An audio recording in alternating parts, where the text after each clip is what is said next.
अगर आप एक स्टूडेंट हो, एक ही चीज को कोई एक इंसान देखकर कहेगा कि क्या फालतू चीज है यार, और वही दूसरे इंसान को इतना पसंद आएगा कि वो उसे कभी भूल ही नहीं पाएगा। आपके क्लास या कॉलेज का वो लड़का जो बहुत पढ़ता है, उसको देखकर आप सोचते होंगे कि ये साला दिन भर कैसे पढ़ लेता है। तो आखिर ऐसा क्यों होता है? ये सब है ब्रेन वायरिंग का कमाल। तो आपको अपने ब्रेन वायरिंग को ही चेंज करना है ताकि आपका ब्रेन चेंज हो सके और आपको पढ़ाई में भी मजा आने लगे।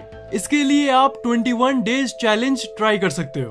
ट्रस्ट में, आप कितना भी मोटिवेशनल वीडियोस देख लो, जब तक आप कोई साइंटिफिकली प्रूव्ड चीजों को नहीं अपनाओगे तब तक आप अपने दिमाग को चेंज नहीं कर पाओगे। 21 डे रूल पूरी तरह से साइंटिफिकली प्रूव्ड है।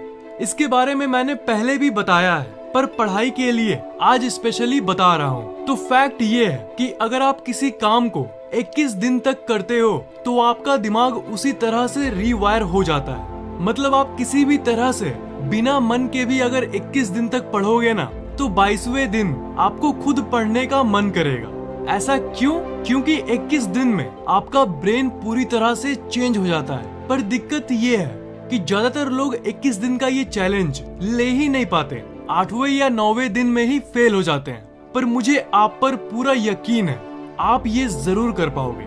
आप ट्राई करो, आपके लिए ये जरूर काम करेगा। पढ़ाई में मजा आने लगे, इससे अच्छी बात और क्या हो सकती है। आप सोच भी नहीं सकते हो कि कितने लोग इस 21 दिन का मेथड यूज करके अपने जिंदगी में सफलता प्राप्त किए हैं। सिर्फ पढ़ाई ही नहीं, आप जो चाहें वो आदत 21 दिन में प्राप्त कर सकते हो। और अगर आपको कोई बुरी आदत छोड़नी है तब आप 21 दिन तक उस काम को मत करो और आपका दिमाग वैसे ही रीवायर हो जाएगा। देखो, मैं ये तो कहता हूँ कि लाइफ में कुछ अलग ट्राई करना चाहिए, पर जिनके पास कोई ऑप्शन ही नहीं है तो सिर्फ पढ़ाई के बदले वो भला क्या करेंगे? ऐसे कई लोग हैं जिनका कोई पैशन नहीं है, तो उनके लिए पढ़ाई के बदले और कुछ भी नहीं है जो उन्हें सफल बना दे। इसलिए आपको पढ़ाई में मन लगाना जरूरी है, क्योंकि पढ़ाई ही एक ऐसी चीज है जो आपको आपकी ड्रीम लाइफ दे सकती है। सफल बनना है, सबसे आगे निकलना है, तो आपको पढ़ाई करना ही होगा।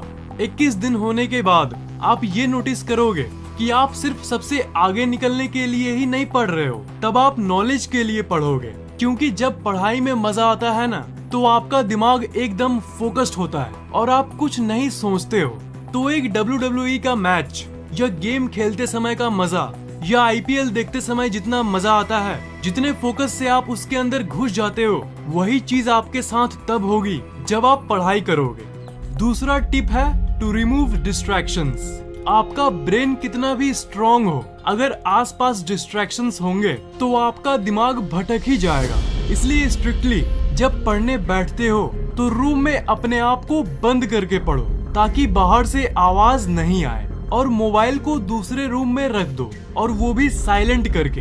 हाँ, जानता हूँ सुनने में टिपिकल चीजें लग रही हैं, पर दोस्त, अगर इफिशिएंसी के साथ पढ़ना चाहते हो तो ये आपको करना ही होगा। आपका ब्रेन हमेशा एंटरटेनमेंट ढूंढता है। हर एक वक्त पर जहाँ बैठे हो और आपके आसपास जितनी चीजें हैं, उन सब चीजों में से आपका ब्रेन सबसे ज्यादा एंटरटेनमेंट देने वाली चीजों को ही चुनता है। अगर मोबाइल आपके सामने है तो इससे ज्यादा एंटरटेनमेंट वाली चीज और क्या हो सकती है? और मान लो मोबाइल को रूम के बाहर रख दिया, तो अब क्या बचा?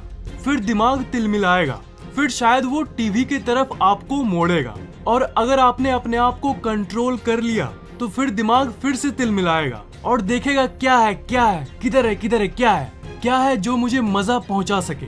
जब आखिर में उसे कुछ नहीं मिलेगा तो आपके सामने वाली चीज वही आपके दिमाग को अच्छा लगने लगता है। जी हाँ, मतलब आपको किताब पढ़ने में भी मजा आने लगेगा, क्योंकि इस वक्त किताब के बदले और कोई इंटरेस्टिंग चीज है ही नहीं आपके पास। और वही अगर सामने मोबाइल रखोगे तो चाहे कुछ भी कर लो, दिमाग उधर ही जाएगा, और इसलिए इन डिस्ट्रैक्शन से बचो। तीसरा टिप है अवॉइड प्रोक्रेस्टिनेशन। जो आप कहते हो ना कि कल पढ़ूंगा, उसे ही प्रोक्रेस्टिनेशन कहते हैं। प्रोक्रेस्टिनेशन एक बहुत ही खराब चीज है। ये आप भी जानते हो कि कल पढ़ूंगा तो सिर्फ एक बहाना है, असल मकसद तो बच के जाना है। दोस्त, अगर आप नहीं पढ़ते हो ना, तो आप किसी और को धोखा नहीं दे रहे हो, आप खुद को धोखा दे रहे हो। ये जो मैंने लाइंस बोला, ये कुछ स्टूडेंट्स को सुन के कोई फर्क नहीं पड़ेगा। वो एक कान से सुनेंगे और दूसरे कान से निकाल देंगे, क्योंकि आपका दिमाग आपको कंट्रोल कर रहा है और ये आप देख भी नहीं पा रहे हो।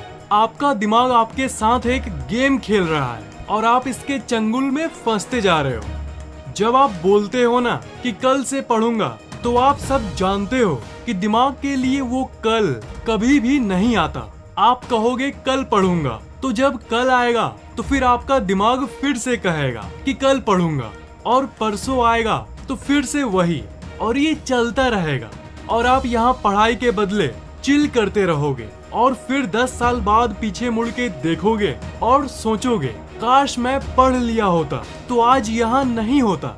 इस दुनिया में जो सफल है उसके बहुत सारे कारण होते हैं जिनकी वजह से वो सफल होते हैं, पर उनमें से सबसे इम्पोर्टेंट जानते हो क्या है?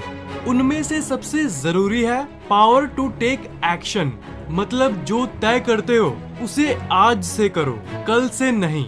और इसी से आता है चौथा tip, get out of your comfort zone. एक चीज होती है जिसे कॉम्फर्ट जोन कहते हैं, मतलब आप नहीं पढ़ते हो और मजे करते हो, ये आप अपने कॉम्फर्ट जोन में रह रहे हो। पर वही अगर मैं आपको बोलूं कि आप 9 घंटे पढ़ो तो आप घबरा जाओगे, क्योंकि आपका दिमाग उस काम को दर्द से जोड़ता है। मतलब यही है कि आप ये सोचते हो कि पढ़ाई करोगे तो आपको दर्द होगा। आपको पढ़ाई को दर्द से नहीं, रिवॉर्ड से जोड़ना चाहिए। उसके लिए ये सोचो कि पढ़ाई करोगे तो आपकी लाइफ संवरेगी, न कि दर्द होगा। क्योंकि अगर आप गहराई से देखो तो इस कंफर्ट जोन में कोई कंफर्ट नहीं है। न आप अपनी जिंदगी का फायदा उठा रहे हो, न आप अपने सपनों की तरफ आगे बढ़ रहे हो, और न ही कुछ ऐसा काम कर रहे हो जिससे ये दुनिया कहे कि वाह क्या गजब बंदा है यार। इस बात को डीप तरीके से समझो। 5वां tip, relax between study sessions. आप कोई मशीन नहीं हो, इसलिए आपको रिलैक्स होने की जरूरत होती है। आप थोड़ी देर के लिए बाहर या अपने छत पर टहल सकते हो, पर प्रॉब्लम यहाँ ये है कि ज्यादातर स्टूडेंट्स के मन में ये बैठा हुआ है कि रिलैक्स मतलब यूट्यूब पे कॉमेडी वीडियोस देखो। अरे नहीं भाई, वो रिलैक्स नहीं होता। अगर आप कॉमेडी वीडियोस देखना शुरू करोगे ना, ये बोल के कि 5 मिनट देखूंगा, कब 5 साल निकल जाएंगे और आपको पता भी नहीं चलेगा। 5 साल कुछ ज्यादा ही बोल दिया, पर तब भी फैक्ट यही है।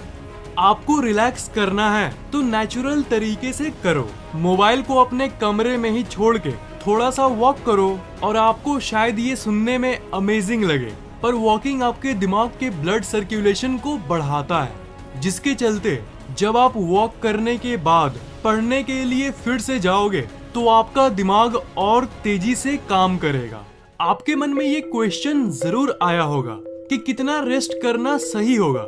मतलब मान लो अगर 1 घंटे पढ़ा तो कितने मिनट तक रिलैक्स करूं? तो इसका आंसर है 1:4।